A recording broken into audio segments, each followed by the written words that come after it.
What's up guys, Jeff Cavalier, ATHLEAN-X.com. So today I want to talk to you about the deadlift. And what's sparking this discussion here today is a recent appearance by strongman Robert Oberst on Joe Rogan's podcast. Now, I actually didn't need the viewers to alert me to this as they have, because I actually listened to the podcast. I'm a fan of Joe's podcast. CT Fletcher's been on there. Sylvester Stallone's going to be on there. I listen to it often.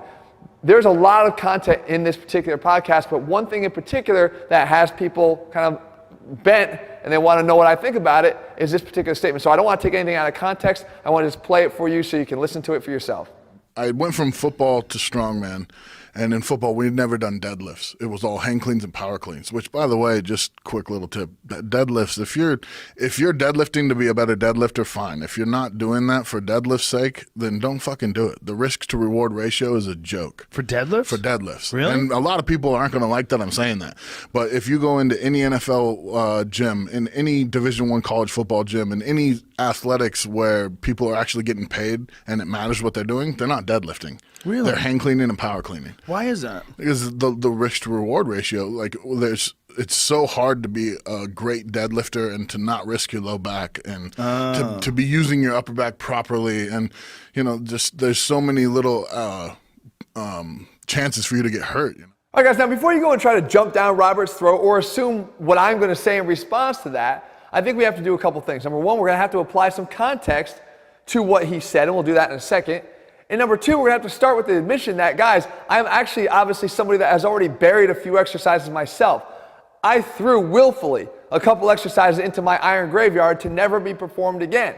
And one of them being the upright row, which is a shit exercise then, will be a shit exercise in the future, and is a shit exercise now. And I'll say that because, as we know, you are literally fighting your own body's anatomy to perform it, and we have alternatives that provide even a better response, nullifying the reason that we would ever have to do it in the first place. And we could say the same thing about the behind the neck shoulder press. Neither of those are necessary, and I think they deserve to be dead and buried.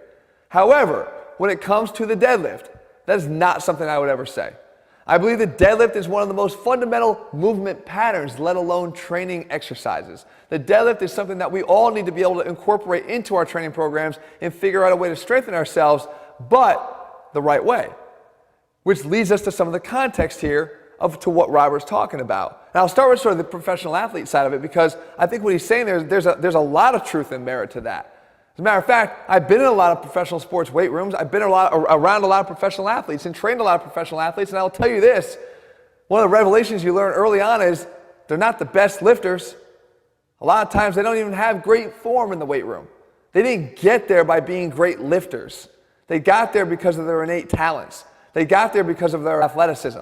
They got there because of their ability to actually compensate their way there. Right? They're masters of compensation. They're able to overcome things that we may not be able to still excel and perform. And a lot of times what you're left with is guys that come to the weight room that are limited in a lot of different ways. And sometimes not forcing everybody to perform a lift because you know how valuable that lift is one of the best ways a strength coach can go. I know the Oakland Raiders, my buddy is a strength coach out in the Oakland Raiders, not everybody deadlifts straight from the floor. There's guys that are 6'8", 320 pounds, to guys that are defensive backs and skill position players that lift a bit differently and approach the lift a bit differently, and their bodies align differently when they go there. And again, if you realize that, guys, unfortunately, the truth of the matter is they're not all getting there as great lifters. Like I said, they might have been, their high school years, their formative years, the first time they ever learned the deadlift could have been founded on a foundation that was severely cracked because nobody ever instilled in them the right way to do it. And they brought that with them to college, and they brought that with them to the pros. And while you try to intervene, it's not always something you're capable of actually intervening on, because, as I said before, even their ability to master the compensation here can actually hide some of those cracked flaws in their foundation. So what they do in the Raiders is they lift with mats off the floor. They put half-inch mats, and they might elevate a few mats, 2, 3, 4 mats, to allow the weights to come a little bit off the floor to let them get into a better body position. Not foregoing the deadlift altogether, but even as Robert said, the exercises he said, yes, they'll perform those as well because they could provide some additional benefits that might not subject somebody to the risk. He talked about the risk-reward ratio. That's a real issue, guys, when you're talking about people that are being paid to play, and who can excel at the highest levels without necessarily having an 800-pound deadlift. What is the risk of actually pushing somebody in that direction? Is it going to get them stronger? Of course. But if there's other ways to get them stronger and more powerful, maybe you don't go down that road because you don't want to compromise somebody's career that way. So that's the first thing. The second thing is we talk about the context. The context is, as of the speaker, as a professional strongman, Robert's looking at this from a different perspective. He's looking out for us. He's looking out for you. He knows that for him, the risk-reward ratio is actually different. For him, the reward was higher. He could win a competition. He could actually sacrifice his form just a little bit if it meant getting up another 10, 20 pounds on a lift, because it could mean the difference for him between winning and losing. When you add some competitiveness to this and overlie the performance of that lift, there's a different drive, there's a different motivator. But for him, it led to some other issues. Obviously, breakdown. This is something he's doing repetitively, and he's doing it for a living. It leads to breakdown. These are not the same things that we would have to consider. But it brings me back to this overall point. The deadlift is a great exercise. The deadlift is a fundamental movement pattern, but the deadlift should be done responsibly. And it's one of those exercises that, because of the loading parameters here, because we can load it up a lot as we're pursuing strength on that lift, we have to understand this one critical factor, and that is, it's not the number of the plates on the side of the bar that will ultimately determine your strength. What matters the most is that the true strength underlying that is built on a foundation of stability. And I've said this before, I talked about it, guys, as the new way to look at the pyramid of strength.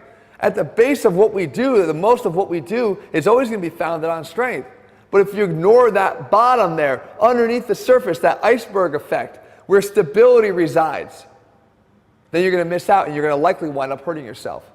Because the true strength is always going to be built upon a foundation of stability. What are we talking about with stability? Because it's not what you might think I'm talking about. Some of you guys are probably saying, no, wait, Jeff, you're just talking about form. Good form versus bad form. And we never advocate bad form on a deadlift. That's not actually what I'm talking about. In the gross evidence of that, yes, it is. In other words, if I was going to go grab the bar, and as soon as I lift a weight that's somewhat more than what I can comfortably handle, if I lose my scapular tightness to the point where my arms start to protract out in front of me, which will drag my thoracic spine into flexion, which, because the spine is one unit, starts to drag my lumbar spine into flexion, in which I'm applying an incredible load onto my lumbar discs, where, boom, I can pop one just like that. That's an obvious form breakdown. That's a lack of stability. That's an obvious example of that. That's not even what I'm talking about. I talked about the masters of compensation. I talked about the fact that somebody could actually execute a deadlift here in great form and still lack stability. How would that happen? Well, you could do all the things I said. You could keep the scapula tight. You cannot have your thoracic rounding. You cannot have your lumbar spine rounding. But you can actually have an unequal distribution of weight between your feet. When you perform lift, I actually had an athlete come to me like that, complaining of hip pain. Everything looked perfect on the deadlift itself. But when we evaluate him with force plates, you can tell that there's an unequal weight distribution between the right and left side. Is that a lack of stability? I think so. That's not a stable unit lifting that. You need to have a stable unit from the ground up, equally distributing your weight as you perform the lift. That's a solid system. But if you're talking about this unequal distribution of weight that doesn't manifest itself in bad form, but it manifests itself underneath, this is when we need to start to evaluate at a little bit more critical level. This is when we need to appreciate the value of true stability. So what am I recommending? I'm recommending you deadlift. I'm recommending you learn how to deadlift at an early age. I'm hoping that exercise tutorials like the one I have on our channel for the deadlift, and others as well who've covered the deadlift in great ways with a great breakdown, teaches you how to perform the lift in your earlier years the right way, so that when you're adding plates, as you should be trying to, you're doing it on a strong foundation, not built off of a cracked foundation. Way too many cracked foundations out there these days. Follow the advice of coaches that know nothing about coaching a lift, that tell you just to get stronger on the lift. That is a horrible coach, and one you should never listen to. What you need to do is you need to learn how to respect that lift as well as other lifts, realizing that sometimes you got to start at the bottom. And when you start at the bottom, you got to build that base. And that base is not just the strength, but it's the stability beneath that. And when you have that combination, guys, and then you add plates around that, you're going to be able to perform that lift properly, and more importantly, you're going to be able to perform that lift for life and without the repercussions that maybe even Robert talked about here. And without the necessary drive to push it to extremes that he might have to because of the competitive overlay for it and the extra drive of which he might have to face because this is something he did for a living, and the winning and losing is something that factored into it as well. So I loved what he said. I thought it was a great podcast, by the way, and like I said, I recommend if you guys haven't heard it to go listen to it because he had some incredible things to say. I think his perspective on the sport, and I think his perspective on not just that lift but other things is something that you would benefit from hearing. So guys, I hope you found this video helpful. If you're looking for programs where we actually try to do what we do based off of that solid foundation, I realize how important it is. I preach it here because it matters, guys. I've seen far too many athletes break down because of exactly what Robert's talking about. We don't need to have that happen, and we don't need to forego the deadlift at the same time. So guys, if you look for those programs, they're all over at ATHLEAN-X.com. In the meantime, if you found the video helpful, leave your comments and thumbs up below. Let me know what you want me to cover. I'll do my best to do that for you. And if you haven't already done so, guys, please subscribe and turn your notifications so you never miss a video when we put one out. All right, guys, see you soon.